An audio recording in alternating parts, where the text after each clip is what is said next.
नमस्कार. तुम्हा सर्वांचं या ठिकाणी स्वागत आहे. गेल्या काही काळापासून आपण ऑनलाईन लेक्चरच्या माध्यमातून अभ्यास करतो आहोत. या माध्यमातून अनेक जे चॅप्टर्स होते, जे लेसन्स ते आपण त्या माध्यमातून घेतलेले आहे. तर या माध्यमातून आपला चांगल्या पद्धतीनं अभ्यास सुरू आहे. समाधानकारक प्रगती आहे. तुम्ही टेस्टही चांगल्या पद्धतीनं सॉल्व्ह करत आहे. त्यात तुम्हाला मिळणारं गुणांकन सुद्धा खूप चांगलं आहे. तर या सर्व गोष्टीचं समाधान व्यक्त करतो आणि तुमचं पुन्हा एकदा या ठिकाणी स्वागत करतो. तर या ठिकाणी आज आपण टेलिव्हिजन या विषयाला अभ्यासाला जो नवीन आपण चॅप्टर म्हणूया याला आपण आज सुरुवात करतो. तर टेलिव्हिजन हा जो विषय आहे, टेलिव्हिजन ट्रान्समीटर आणि रिसिव्हर असा आपल्याला हा एक चॅप्टर आहे. तर टेलिव्हिजन ट्रान्समीटर आणि रिसिव्हर या बाबतीत म्हणजे टेलिव्हिजन जो आपल्याला सगळ्यांचा परिचित असा जो भाग आहे, जो प्रत्येकाच्या घराचा एक अविभाज्य अंग झाला असंही म्हणायला हरकत नाही. इतका आपलं टीव्हीशी नातं जुळून आहे. गेल्या काही दशकांपासून टीव्ही हा आपल्या घरोघरी प्रत्येकाच्या आहे. अतिशय उपयुक्त आणि महत्त्वाचं कम्युनिकेशनचं साधन आहे, ज्या माध्यमातून आपण माहितींची माहिती घेऊ शकतो. आता टेलिव्हिजन फार मोठे एक हे झालेलं आहे. खूप त्याची व्यापकता वाढलेली आहे. तर या बाबतीतची आपल्याला इलेक्ट्रॉनिक्स फोर्थ सेमिस्टरला काही माहिती आहे. टेलिव्हिजन आपल्याला समजून घ्यावं लागेल नेमकं कशा पद्धतीनं टेलिव्हिजनचं कार्य चालतं. ज्या आधी आपण ज्या ॲडव्हान्स इलेक्ट्रॉनिक्समधल्या ज्या सिस्टीम्स आहेत त्या बाबतीची चर्चा करत आलेलो आहे. मग ते सोलर पॅनल्स असतील, मोबाईल कम्युनिकेशन असेल की आणखी बाकीच्या गोष्टी असतील, त्या बाबतीतला हा पुढचा भाग आहे. तो आपल्याला आहे टेलिव्हिजन ट्रान्समीटर आणि रिसिव्हर. तर जसं मोबाईल कम्युनिकेशन किंवा टेलिफोनच्या बाबतीत जसं जनरेशन वाईज प्रोग्रेस होत गेला आणि आज मोबाईल हा वेगळ्या स्वरूपामध्ये अतिशय ॲडव्हान्स अशा स्वरूपामध्ये आपण त्याचा वापर करतो आहोत. तर टेलिव्हिजनमध्ये पण तांत्रिक बदल येत गेले आणि त्यानुसार टेलिव्हिजन जो आहे त्याला आपण मराठीमध्ये काय म्हणू आपण दूरदर्शन म्हणूया. त्याचं एक नावाचं चॅनल असल्यामुळे बऱ्याचदा कन्फ्युजन होतं. पण टेलिव्हिजनचं मराठीकरण किंवा आपलं भारतीय भाषेतलं जे भाषांतर आहे ते दूरदर्शन या अर्थानं आहे आणि अतिशय समर्पक असा शब्द भारतीय भाषेमध्ये टेलिव्हिजनला जो आहे तो दूरदर्शन असाच आहे.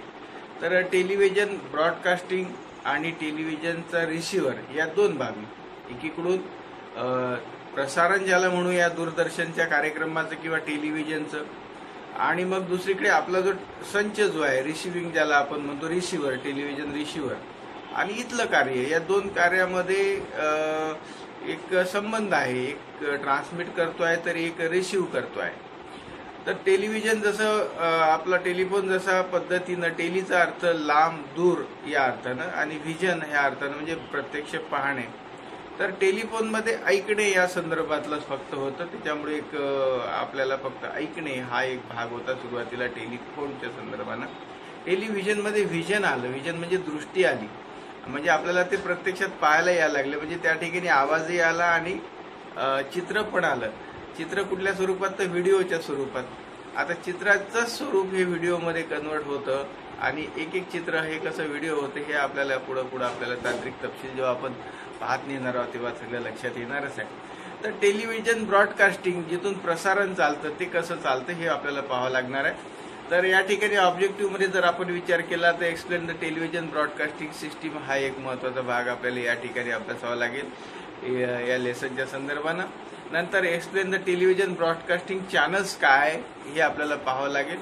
नंतर state the 3 television system use for across around the world, ज्या 3 पद्धती टेलिव्हिजन ब्रॉडकास्टिंगच्या संबंध जगभर चालतात त्या आपल्याला या ठिकाणी अभ्यासाव्या लागणार आहे. तर यातले एक टप्पे करत आपण हा भाग अभ्यासणार आहोत.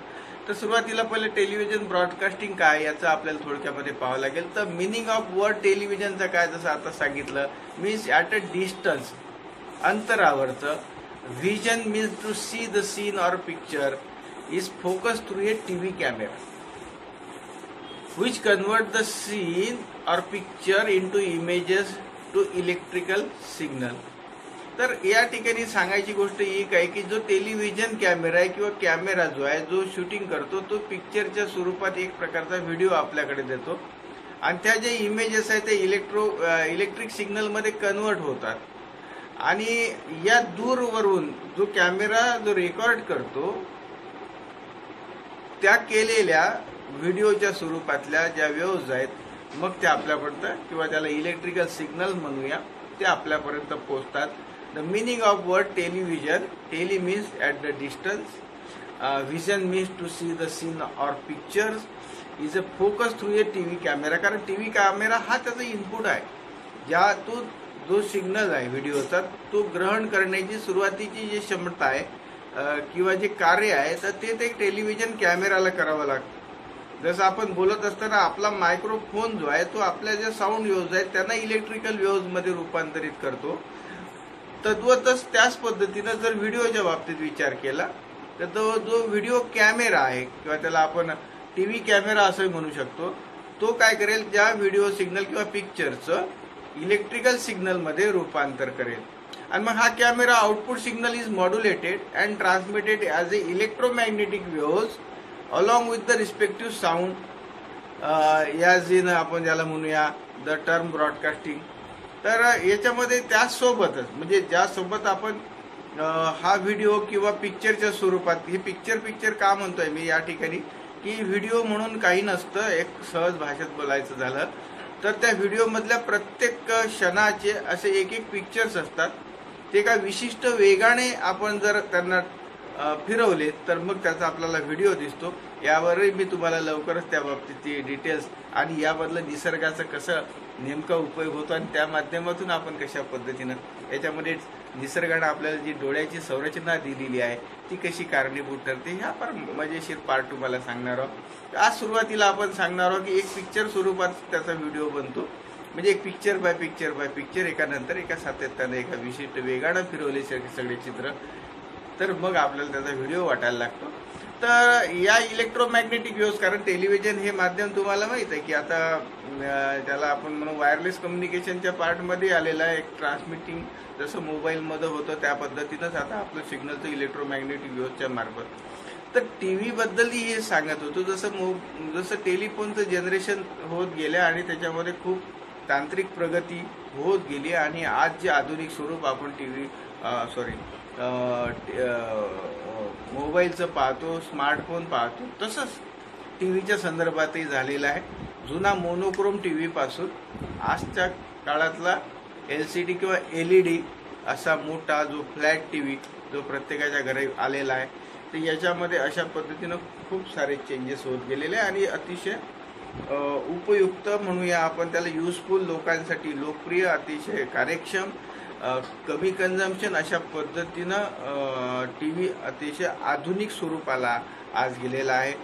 तर टीव्ही हा नुसता टीव्हीने राहिला त्यालाही इंटरनेटची जोड आलेली आहे. त्याच्यामध्ये आपल्याला अँड्रॉइड बेस जसं मोबाईलमध्ये पाहू शकतो किंवा प्रसारणाच्या ज्या काही व्यवस्था होत्या ज्या आधी केबलद्वारे चालायच्या त्याही बदलत गेल्या आणि आज DTHच्या स्वरूपात आपण डायरेक्ट टू होमच्या स्वरूपात डायरेक्ट सॅटेलाईटमधून आपण एक सिग्नल ग्रहण करू शकतो आणि त्या माध्यमातून आपण आज घरचं जे टेलिव्हिजनचं जे चालणारं प्रसारण आहे आपण घरपोच पाहतो आहे.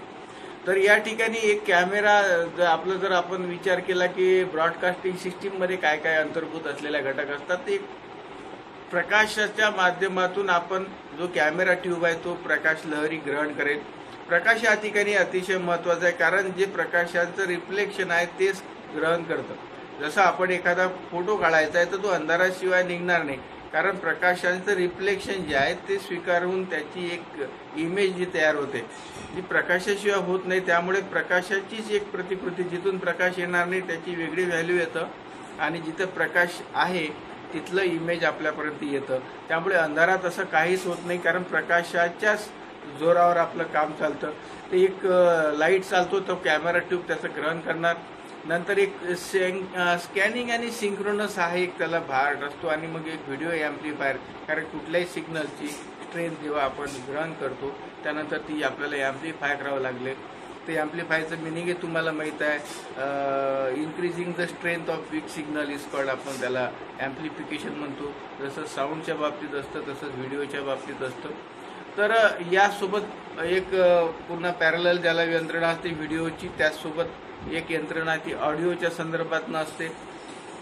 व्हिडिओ आणि ऑडिओ दोन्ही आपल्याला सायमल्टेनियसली त्यालाच लागणारे आपल्याला दोन्ही घटक भाग महत्त्वाचे आहे. या ठिकाणी सुरुवातीचे जे सिनेमे होते जुन्या काळामध्ये, जर चार्ली चॅप्लिन वगैरे आपण पाहतो तर त्या ठिकाणी हे मूक सिनेमे होते, मूकपट होते. भारतातला जो पहिला सिनेमा आपण म्हणतो की ज्याला मूकपट म्हणून आले, मग राजा हरिश्चंद्र असेल किंवा आणखी काही सिनेमा असेल, जे जुना इतिहास आपण सिनेमाचा पाहतो. भारताचा सिनेमाचा इतिहास फार मोठा गौरवशाली असा इतिहास आहे. तो अभ्यास नाही फार, या निमित्तानं आपण इलेक्ट्रॉनिकचे विद्यार्थी आहोत तर आपण अभ्यासू शकतो. त्यामध्ये सुरुवातीपासून कसे चेंजेस येत गेले, जसे चार्ली चॅप्लिन अतिशय काहीच न मूकपटाच्या माध्यमातून, तर तांत्रिक अडचणी होत्या. कारण साऊंड त्यावेळेस त्याच्यासोबत पॅरलल, त्याच्याच समांतर, त्याच्याच ज्याला सिंक्रोनाइज म्हणू अशा पद्धतीनं रेकॉर्ड होत नव्हता. पण नंतर आपण तंत्रज्ञानामध्ये प्रगती करून आज ऑडिओ आणि व्हिडिओ दोन्ही एकाच वेळी ट्रान्समिट होतात. तेव्हा टी व्हीमध्ये दोन आपल्याला जे ट्रान्समिशन चालतं ते एक तर ऑडिओचं चालतं आणि एक व्हिडिओचं चालतं. तर या निमित्तानं मी एक तुम्हाला महत्त्व सांगतो की दोन मॉड्युलेशनच्या प्रोसेस आपल्याला ॲडॉप्ट करावं लागतं टेलिव्हिजन ट्रान्समिशन सिस्टीममध्ये. तर मॉड्युलेशन काय, तर तुम्हाला माहीत आहे की एखादा सिग्नल आपल्याला दूरपर्यंत पाठवायचा असला तो आपल्याला सिग्नल कुठल्या तरी कॅरियर वेव्हजवर स्वार करून तो त्या माध्यमातून पाठवावा लागतो. त्याची पद्धती ॲम्प्लिट्यूड मॉड्युलेशन किंवा फ्रिक्वेन्सी मॉड्युलेशन आहे. तर हे जे बेसिक मॉड्युलेशन आहे, ॲम्प्लिट्यूड मॉड्युलेशन आणि फ्रिक्वेन्सी मॉड्युलेशन, या दोघांचाही वापर टेलिव्हिजन ट्रान्समिशनसाठी होतो. तर या ठिकाणी महत्त्वाची सांगायची बाब अशी, तर जे चित्र येतं आपल्याकडे टी व्हीमध्ये तर त्याच्यासाठी वापरलं जाणारं मॉड्युलेशन हे ॲम्प्लिट्यूड मॉड्युलेशन असतं. म्हणजे आपल्याकडे जे चित्र येतं ट्रान्समिट होऊन आपल्या घरापर्यंत किंवा आपल्या टेलिव्हिजन रिसिव्हरपर्यंत, ते ॲम्प्लिट्यूड मॉड्युलेशनच्या प्रसारण पद्धतीनुसार आपण म्हणूया ॲम्प्लिट्यूड मॉड्युलेशनच्या हे चित्र येतं आणि फ्रिक्वेन्सी मॉड्युलेशनच्या नुसार टेलिव्हिजनचा आवाज आपल्या टेलिव्हिजन सेटपर्यंत पोचतो. तर या दोन्ही पद्धतीच्या मॉड्युलेशनच्या आहे. सिग्नल पाठवण्याच्या ह्या पद्धती आहे लांब दूरवर. आता मॉड्युलेशन म्हणजे काय, तर तसाच तो सिग्नल ट्रान्समिट होत नाही. कारण ऑडिओ असो की व्हिडिओ त्याची एक मर्यादा आहे. तो तसाच सिग्नल ट्रान्समिट होत नाही, त्याला कुठल्या तरी सिग्नलवर स्वार करावं लागतं, त्याला आपण मॉड्युलेशन म्हणतो. जर फ्रिक्वेन्सीच्या मध्ये बदल करून आपण जर तो सिग्नल मूळ सिग्नलच्या फ्रिक्वेन्सीमध्ये बदल करून जर कॅरियर वेव्ह जर बसवत असू तर ते फ्रिक्वेन्सी मॉड्युलेशन होतं. आणि जर ॲम्प्लिट्यूडमध्ये बदल करून जर आपला सिग्नल आपण जर ट्रान्समिट करत असू तर त्याला ॲम्प्लिट्यूड मॉड्युलेशन असं थोडक्यामध्ये म्हणू शकतो. तर दोन्हीही पद्धतींच्या मॉड्युलेशनचा आपल्या टेलिव्हिजन ट्रान्समिशिंग आणि रिसिव्हिंग या दोन्ही एंडला आपला त्याचा उपयोग होतो. तर एक टेलिव्हिजन ट्रान्समीटर आहे जो साऊंड ट्रान्समिट करतो आणि व्हिडिओ ट्रान्समिट करतो. मग हा ट्रान्समीटर जो आहे जो तिथून सिग्नल ट्रान्समिट झाला तो आपल्या टेलिव्हिजनपर्यंत येतो. यासाठी मधलं माध्यम हे पुन्हा इलेक्ट्रोमॅग्नेटिक वेव्हचं असतं. पुन्हा ते इलेक्ट्रोमॅग्नेटिक घरापर्यंत येण्यासाठी पुन्हा केबल्स यायच्या एका काळामध्ये. आता पुन्हा DTHच्या बदल बदललं आहे. टी व्हीचं स्वरूप बदललेलं आहे, टी व्हीचे आकार बदललेले आहे, टी व्हीची टेक्नॉलॉजी मूळ गाभा जरी त्याचं जे आहे विज्ञान ते जरी कायम असलं तरी मग बाह्यतम भाग ज्या किंवा त्याला क्वालिटी वाईज म्हणू आपण ते खूप बदलत गेलेलं आहे. आज LCD LED आणि टी व्हीचे वेगवेगळे आपल्याला रूप पाहायला मिळतात, अतिशय आधुनिक असे रूप पाहायला मिळतात. तर आपण या संबंध बाबीवर चर्चा करणार आहोत. आज इतकंच की टेलिव्हिजन हा दूरवरचा सिग्नल व्हिडिओ आणि ऑडिओ आपल्याकरता पोहोचवण्यासाठीचं जे माध्यम आहे, कम्युनिकेशनचं जे माध्यम आहे ते म्हणजे टेलिव्हिजन. पुढच्या लेसनमध्ये पुन्हा आपण याची संबंध आणखी चर्चा करू. तेव्हा इतकं या ठिकाणी थांबतो. स्वतःच्या आरोग्याची काळजी घ्या, कुटुंबाची घ्या, घरीच राहा आणि कोरोनाचा मुकाबला करूया. धन्यवाद.